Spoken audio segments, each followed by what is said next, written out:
कुछ मौसम की बात कर लें और कुछ अपना हाथ कुछ पड़ोसियों का। अभी मैं देख ही रहा था Sadia, air quality index right now Lahore का it is dangerously over 224 224 particulate matter 2.5 बहुत ही ज़्यादा है।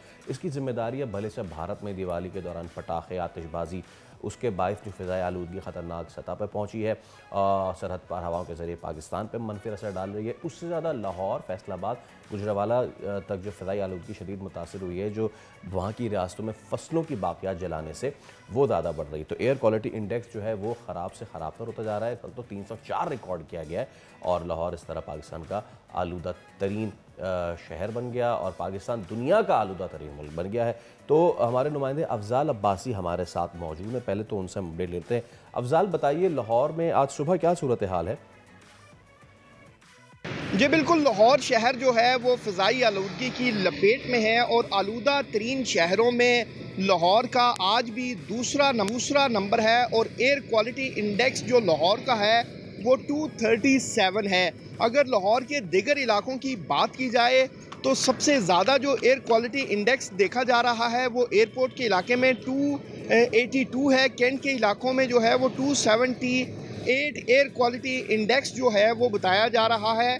और जो महकमा तहफ़्फ़ुज़ माहौलियात है उनका ये कहना है कि भारत से जो गुज़िश्ता 2 रोज़ के दौरान जो दिवाली की आतिशबाज़ी की गई है उसकी वजह से जो आलूदगी है वो लाहौर की बढ़ चुकी है और अमृतसर और फ़िरोज़पुर के इलाकों से जो 5 किलोमीटर फ़ी घंटा की रफ्तार से हवाएं चल रही हैं उसकी वजह से लाहौर का जो एयर क्वालिटी इंडेक्स है वो बुरी तरह मुतासिर हुआ है। और इस वक्त भी मैं फ़िरोज़पुर रोड पर मौजूद हूँ जहाँ पर आलूदगी की जो सतह है वो बहुत ज़्यादा बढ़ चुकी है।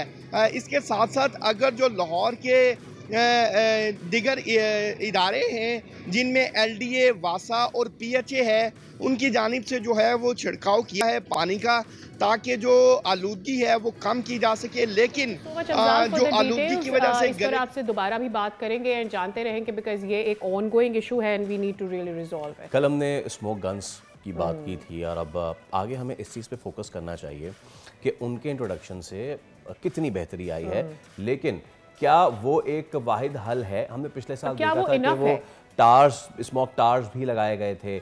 माहिर माहौलियात डॉक्टर ज़ैनब नईम हमारे साथ मौजूद हैं। डॉक्टर ज़ैनब, अस्सलाम वालेकुम, सुबह खैर। उम्मीद करता हूँ आप खैरियत से होंगी, ठीक ठाक होंगी। सो डॉक्टर साहबा, हम देख रहे हैं कि अब दोबारा से, अभी हमने सैलाब से जान छुड़ाई है बड़ी मुश्किल से, अब एक नया इफरीत जो है वो मुँह खोले बैठा है और वो सिर्फ हमारी हद नज़र कम नहीं कर रहा, दिल की और सांस की बीमारियाँ उसमें इजाफा करेगा। और हम देख रहे हैं कि उसमें पंजाब हुकूमत कोशिश भी कर रही है अपने तई के किसी तरीके से वो एंटी स्मोक गन्स ले आए, स्मोक टार्स कर ले। So what do you think कि ये सारी जो चीज़ें हैं ये कितना असर इस पर डालेंगी? क्या हम इस साल इसको बेहतर तरीके से मैनेज कर सकेंगे या पिछले साल वाली ही सिचुएशन देखेंगे? देखिए, इस साल आपके पास एक बहुत बड़ा फैक्टर है फ्लड्स का। और फ्लड्स की वजह से भी स्मॉग में इजाफा होता है। हालांकि बहुत से माहिरीन और लोग ये कह रहे थे कि सैलाबों के बाद जो है स्मॉग में कमी आएगी, ऐसा नहीं होता। हमेशा ये याद रखिए कि जब नमी मौजूद होती है तो नमी वाली हवा अपने अंदर ज़्यादा पॉल्यूटेंट्स को होल्ड कर सकती है। और एक दूसरा मसला जो कि अभी आप भी बात कर रहे थे, पंजाब जो है वो एयर शेड है, पाकिस्तानी पंजाब और इंडियन पंजाब। एयर शेड का मतलब ये है कि यहाँ टेम्परेचर इन्वर्जन होती है, यानी कि हल्का मौसम ठंडा होना शुरू होता है तो यहाँ कोल्ड एयर ट्रैप हो जाती है और वार्म एयर के ऊपर, और वो अपने अंदर अगर नमी मौजूद है मजीद पॉल्यूटेंट्स को होल्ड करती है। तो इसलिए सैलाबों के बाद स्मॉग में इजाफा होता है, जो कि अभी हम देख रहे हैं कि इस दफ़ा ये सीज़न ज़रा जल्दी शुरू हो गया। तो इसमें गवर्नमेंट ऑफ पंजाब पिछले 2 सालों से बहुत स्ट्रिक्ट मेजर्स ले रही है, लेकिन जिस हद तक स्मॉग का मसला बढ़ चुका है और क्योंकि ये ट्रांस बाउंड्री मामला भी आता है, तो इतनी जल्दी हम उसके बहुत बेहतर जो है असरात नहीं देख रहे होंगे कि जो वाटर एंटी स्मॉग गन्स हैं वो भी एक शॉर्ट टर्म मेजर है, या पानी का छिड़काव कर लेना भी एक शॉर्ट टर्म मेजर है, लेकिन उससे बेहतर है जो गवर्नमेंट को क्लाउड सीडिंग की तरफ जाना पड़ता है या मसनूई बारिश की तरफ, क्योंकि वो बहुत महंगा है और वो इतना इतना इजीली अफोर्डेबल नहीं है। तो शॉर्ट टर्म मेजर में ये काम करता है वक्ती तौर पे, लेकिन अगले ही हम दिन ये या अगले शॉर्ट 2 टर्म दिनों बाद मेजर्स से लॉन्ग टर्म मेजर्स की तरफ क्यों नहीं जाते? हम क्यों उन गैसेस को रिड्यूस करने की कोशिश नहीं करते जिनकी वजह से ये मसला या स्मॉग हो रहा है? लेट्स से आपका नाइट्रोजन ऑक्साइड है, सल्फेट ऑक्साइड है, मीथेन है, आई मीन ये सारी चीज़ें मिलकर इतना हमें नुकसान पहुंचा रही। मुझे याद पड़ रहा है पंजाब हुकूमत ने पब्लिक ट्रांसपोर्ट भी लास्ट टाइम इंट्रोड्यूस करवाई थी और कुछ पॉइंट्स रखे थे ताकि बाइकर्स और वो इसका थोड़ा सा कम किया जाए इस्तेमाल, बट हमने अभी तक उसका कोई वाइडर होराइजन में नहीं काम देखा कि कोई इको फ्रेंडली व्हीकल्स की तरफ हम जाएं। देखिए, ये part of Punjab government smog strategy का ये हिस्सा है और बिल्कुल इसमें आपने जो भी आप बात करी ना, नाइट्रस ऑक्साइड और सल्फेट्स, ये नॉक्स और सॉक्स हम इसको कहते हैं पॉल्यूटेंट्स, ये सबसे ज़्यादा रिलीज होते हैं आपके पुरानी गाड़ियों के धुएं से, इंडस्ट्रियल एमिशन से, और जो मीथेन है वो आपकी वेस्ट सेक्टर से रिलीज हो रही होती है या एग्रीकल्चर सेक्टर से, अब सॉरी लाइफ स्टॉक साइड से। अब मसला ये है कि इन एमिशंस को रिड्यूस करने के लिए गवर्नमेंट ऑफ पंजाब ने एमिशन टेस्टिंग बहुत सख्ती की, उस पर पुरानी गाड़ियों के फाइन्स भी हुए, ये ऑन रिकॉर्ड चीज़ें हैं। इसके अलावा इंडस्ट्रीज को भी जो है कुछ अरसे के लिए पिछले सालों में एक टाइम पीरियड के लिए रोका गया, जो ईंटों के भट्टे हैं उनको जो है जिगजैग टेक्नोलॉजी पर लेकर आए। लेकिन आप अगर इसको ब्रॉडर सेंस में देखें ना, तो ये मसला बहुत बड़ा आपकी अर्बन मिस प्लानिंग की वजह से भी हो रहा है कि जब शहर बेहंगम आबादी बढ़ती है, कॉन्क्रीट इंफ्रास्ट्रक्चर बढ़ता है, डस्ट पार्टिकुलेट मैटर बढ़ जाता है और आपके ग्रीन बफर जोन्स रिड्यूस हो जाते हैं, यानी जंगलात वगैरह ग्रीन स्पेसेस, तो भी आपका लोकलाइज ये स्मॉग का इशू बढ़ना शुरू हो जाता है। तो मेरे ख्याल से ये अगर लॉन्ग टर्म में जाना है तो हमें अर्बन रिजिलियंस या अर्बन प्लानिंग ऐसी करने की ज़रूरत है जिसमें हमारी ये वेस्ट मैनेजमेंट या सर्कुलर इकोनॉमी, यानी कि जो फजला है फसलों का, उसको रीयूज़ किया जाए ना, ताकि किसान उसको जलाने से बाज है और इससे आप अपने स्मॉल मीडियम एंटरप्राइजेस को बिजनेसेस भी दे सकते हैं। डॉक्टर ज़ैनब, ये जो आप बात कर रही थी ना, मुझे याद है वो जो पार्क है जिसको कहा जाता है लाहौर का, जो लंग्स हैं लाहौर के, जिस वक्त उनको रिड्यूस किया जा रहा था तो वहाँ की कम्युनिटी खड़ी हो गई थी, उसने रेजिस्ट किया था उसको, और उनकी रेजिस्टेंस अब बाकी मानदा लाहौर को समझ आ रही होगी कि वो क्यों कर रहे थे। बट माई पॉइंट इज़ कि जब हम बात करते हैं, आपने बात की द कंस्ट्रक्शन एंड ऑल, मैं दोबारा से आपको लेकर आता हूँ जो सादिया ने बात की। Last year we did a segment, मुझे अच्छी तरह से याद है, और उसमें हमने ये बताने की कोशिश की लोगों को कि ये जो 2 स्ट्रोक व्हीलर्स हैं, 2 स्ट्रोक व्हीकल्स हैं, सबसे, और हमारे तो वहमो गुमान में भी नहीं था कि सबसे ज़्यादा कंट्रीब्यूटर्स पोल्यूशन के ये हैं, motorcycles and the rickshaws and all. तो हम इसको, हम देखें, हमें पिछले साल ये पता चल गया था ना, और उससे पहले भी लोगों को पता ही होगा। सो आप स्मोक गन्स ले आएँ, बहुत अच्छी बात है, आप स्मोक टार्स बना लें, डू एवरीथिंग, लेकिन लॉन्गर रन में आप बार बार हर बार सीड क्लाउडिंग या इतना एक्सपेंसिव मामलात की तरफ भाई नहीं जा सकते। हम स्ट्रेस रिसोर्स कंट्री हैं, हम फाइनेंशियली स्ट्रेस्ड कंट्री हैं। सो माय क्वेश्चन इज कि लॉन्गर रन में हम अपनी जो ट्रांसपोर्ट है उसकी तरफ तवज्जो क्यों नहीं देते, हम अपनी इनको एनकरेज क्यों नहीं करते पब्लिक ट्रांसपोर्ट, और हम डिस्करेज क्यों नहीं करते हर किसी के पास अपनी गाड़ी एक सुहाना ख्वाब, ये जो हमारे मुल्क में है ज़्यादातर सबसे बड़ा ये इशू ये है। तो हम क्यों पब्लिक ट्रांसपोर्ट अपनी इस तरह नहीं बनाते, ऑल्दो कि पंजाब बहुत अच्छा है एज़ कम्पेयर टू सिंध जहाँ हम बैठे हुए, बट स्टिल हमें इस चीज़ को भी करने की ज़रूरत है ना। बिल्कुल, आपका ये जो सस्टेनेबल ट्रांसपोर्ट सिस्टम या सस्टेनेबल मोबिलिटी है, ये एक बहुत बड़ा फैक्टर होता है आपके ओवरऑल पोल्यूशन को रिड्यूस करने में।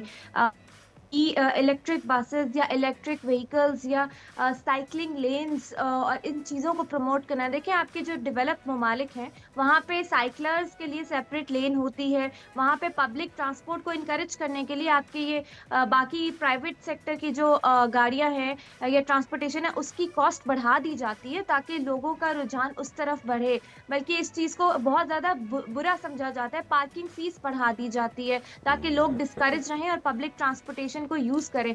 तो मेरे ख्याल से इसका एक प्रॉपर प्लान होना चाहिए मीडियम टू लॉन्ग टर्म, कि आप अपने पब्लिक ट्रांसपोर्टेशन को कैसे कनेक्ट करते हैं अंदरूने शहर के लोगों के साथ, जिनका जहाँ पे ये बाइसिकल्स और ये सारी चीज़ें बहुत ज़्यादा बढ़ रही हैं, या उन सेक्टर्स या उन सोसाइटीज़ के साथ जहाँ पे हर घर में 2 से 3 गाड़ियाँ मौजूद हैं। आप कैसे उस चीज़ को पेनलाइज करते हैं, ये एक स्ट्रेटेजिकली आपको चलना पड़ेगा। और इसको मैं ये नहीं कह रही कि अचानक ही इम्प्लीमेंट हो जाएगा, इसमें टाइम लगेगा, लेकिन सब्सिडाइज कैसे करते हैं आप पब्लिक ट्रांसपोर्टेशन को, ये भी एक फैक्टर है। फिर आपने ई व्हीकल पॉलिसी आपकी गवर्नमेंट ऑफ पाकिस्तान ने निकाली हुई है, लेकिन उस पॉलिसी के लिए इंफ्रास्ट्रक्चर कैसे आएगा, आप इन्वेस्टमेंट कैसे लेकर आ रहे हैं, ये सारे बहुत सारे मुश्किल सवालात हैं जिनके जवाबात के लिए मेरे ख्याल से गवर्नमेंट को एंगेज करना चाहिए, एक्सपर्ट्स को और इन्वेस्टर्स को। ज़ैनब, जहन में ये भी बात आती है कि आप एक मसला सॉल्व करने के लिए कोई और मसला जो खड़ा कर रहे हैं उसको कैसे सॉर्ट करेंगे। आई मीन 1 घंटे में अगर एक स्मॉग गन जो है वो 200 लीटर पानी इस्तेमाल कर रही है, मेरे जैसा शख्स जो कराची में एक टैंकर के लिए तरस रहा हो,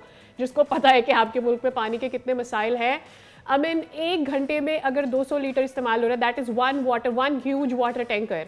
अब इमेजिन करें कि इस तरह की 15 गाड़ियाँ लाहौर में इस्तेमाल हो रही हैं, और शायद आपको लाहौर के अलावा मुल्तान में, फैसलाबाद में भी इस्तेमाल करनी पड़े, तो आप पानी कितना इस्तेमाल कर रहे हैं। So that is one of your resource जो आप सिर्फ किसी ऐसे मसले के लिए इस्तेमाल कर रहे हैं जो 1 घंटे के लिए काम आएगी, कल आपको फिर उतना ही पानी चाहिए। सो आई मीन लाइक आप इकोनॉमिकली भी अपना बहुत ज़्यादा नुकसान करें। देखिए, ये एक हम लोगों का थोड़ा सा ड्रॉबैक है, लेकिन बात ये है कि मसला इतना बढ़ चुका है पिछले 20 सालों में कि अभी स्मॉग के लिए आपको ऐसे मेजर्स करने ही पड़ते हैं जिससे वक्ती तौर पे रिलीफ मिले। लेकिन आपकी बात बिल्कुल सही है, वाटर जो है वो बहुत ज़्यादा वेस्ट होता है, पानी ज़ाया होता है। मसला ये कि हम साइंस और पॉलिसी को जब कनेक्ट उस तरह से नहीं कर पाते, तो इस तरह के मेजर्स सामने आते हैं जिससे लोग, आवाम को रिलीफ देना आपकी प्रायोरिटी होता है। तो बिल्कुल ये बात ठीक है, पानी ज़ाया होता है, लेकिन ये भी मेजर कुछ ऐसे ममालिक से उठाया गया है, उनसे लर्न किया गया, जैसे चाइना में ये यूज़ हो रहा था या बाकी मुल्कों में यूज़ हो रहा था कि फौरी तौर पे रिलीफ आवाम को कैसे दिया जाए। तो गवर्नमेंट की पहली तरजीह होता है आवाम को रिलीफ देना, जिसकी वजह से वो इस तरफ आए। लेकिन मुझे उम्मीद है इस स्ट्रैटेजी, स्मॉग स्ट्रैटेजी में और भी मयज़ हैं जो गवर्नमेंट करी पब्लिक प्राइवेट पार्टनरशिप के थ्रू। तो अगर वो हो जाते हैं तो हम मजीद इसमें बेहतरी देख सकेंगे, बजाय इसके कि हम एंटी स्मॉग गन्स मजीद परचेज करें और मजीद शहरों में जाएं। ऑलराइट डॉक्टर ज़ैनब, बहुत शुक्रिया आपका, थैंक यू सो मच। और आपकी बात से जो हम खुलासा निकाल पाए वो ये कि ये बात बिल्कुल कि इंस्टेंट रिलीफ के लिए ये इक़दाम बहुत ज़रूरी हैं, लेकिन हमारा 2 साल का प्लान क्या है, हमारा 3 साल का प्लान क्या है, हमारा 5 साल का प्लान क्या है, क्योंकि वी नो अब और हमें ये नहीं पता था, मुझे नहीं पता था कि सैलाब की वजह से स्मॉग ज़्यादा शिद्दत से आता है। तो अब ये एक नई चीज़ आज हमने सीखी है कि जितना ज़्यादा सैलाब है उससे ज़्यादा फिर स्मॉग के मामलात होंगे। तो अगले साल ज़्यादा ग्लोव्स, अगले साल ज़्यादा सैलाब, तो क्या अगले साल ज़्यादा स्मॉग? इस पे हमें फोकस करने की ज़रूरत है। एंड देन वही बात कि जब हमें पता है कि हमारी इतनी आबादी है और हर किसी का, जैसे मैं दोबारा वो लाइन दोहराऊं, हर किसी का सुहाना ख्वाब अपनी गाड़ी, तो क्या इसको हमें अब इस मौके पे आ जाना चाहिए, डिस्करेज कर देना चाहिए कि भाई हम पब्लिक ट्रांसपोर्ट आपको अच्छी दे रहे हैं। मतलब पंजाब में सच गुड आपकी ऑरेंज लाइन चल रही है, सारी चीज़ें चल रही हैं, तो क्या उसको मजीद बेहतर करना चाहिए? क्या इतनी बड़ी आबादी के लिए उतनी पब्लिक ट्रांसपोर्ट इनफ है? So that's what we have to. तो वहाँ पर आपको वो जो पैरेलल ड्रॉ करना पड़ेगा, वरना हम प्रोबेबली इससे लर्न एक तस्वीर देखी थी मैंने, एक ग्राफिक थी, वो ग्राफिकल प्रेजेंटेशन थी कि एक पूरी सड़क जो है वो बाइक से भरी हुई है और दूसरी जो सड़क है वो एक बस है और 2 बाइक्स हैं सिर्फ। तो ये एक डिफरेंस। सब्सक्राइब करें और बेल दबाएं ताकि कोई खबर रह न जाए।